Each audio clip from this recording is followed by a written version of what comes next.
አሰላሙ አለይኩም ወራህመቱላሂ ወበረካቱ። ይህ ዲያቆን በኡስታዙ ላይ የቀጠፈውን ቅጥፈት እናዳምጥና ኡስታዙ የተናገሩትን ደግሞ ቀጥለን እናዳምጣለን። ዲያቆኑ የሰራው ቪዲዮ ላይ ወደ 300,000 የሚጠጉ ሰዎች ስላዩት እንዲሁም ደግሞ ወደ 30,000 የሚጠጉ ሰዎች ደግሞ ላይክ ስላደረጉት ብዙ ሰዎች ጋር እንዲዳረስና ቅጥፈቱ እንዲጋለጥ ሁላችንም ለሌሎች ሼር እናደርግላቸው። ኢንሻአላህ ቪዲዮን እናዳምጠው። አስተራረዳችሁን አሳምሩ። እንዴት ነው አስተራረድን ማሳመር ሲባል ወልዩሂድ አሐደኩም ሸፍረተሁ ወል አንድ ሰው ቢላውን በደንብ አድርጎ ይሳለው። እዛ ነው መሳል አለበት። ሌሎቹ በየመስጊዶቻቸው እንዴት ክርስቲያንን ማረድ እንዳለባቸው ኮርስና ትምህርት ይወስዳሉ።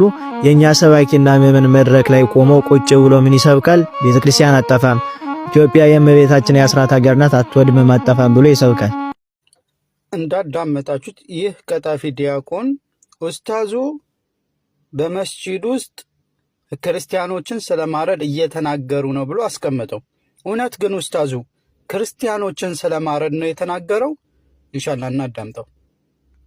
ፈአሕሲኑ ዚብሐ ስታርዱም አስተራረዳችሁን አሳምሩ። እንዴት ነው አስተራረድን ማሳመር ሲባል ወልዩሂድ አሐደኩም ሸፍረተሁ ወል አንድ ሰው ቢላውን በደንብ አድርጎ ይሳለው። እዛ ነው መሳል አለበት። ያም ደግሞ ሲስል የምትታረደው እንስሳ እያየች መሆን የለበትም። እንስሳዎች ያውቃል። ቢላሁን ነብዩ ሰለላሁ ዐለይሂ ወሰለም አንዱን ተመለከቱት። ፍየሏን ከስር አስተኝቶ እግሩን ጭኖባት ከላይ ይስላል ቢላው ማለት ነው።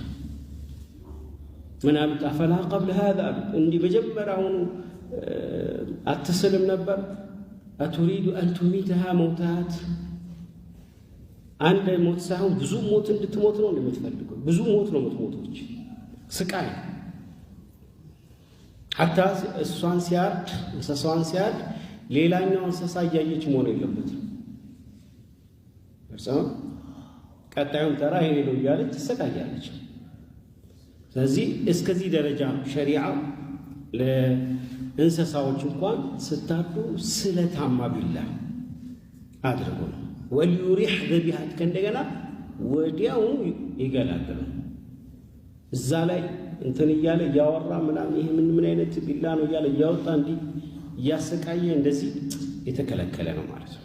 ስለዚህ አየኮነ በሙሐደድ ስለታማ መሆን አለበት። ስለታማ መሆን አለበት።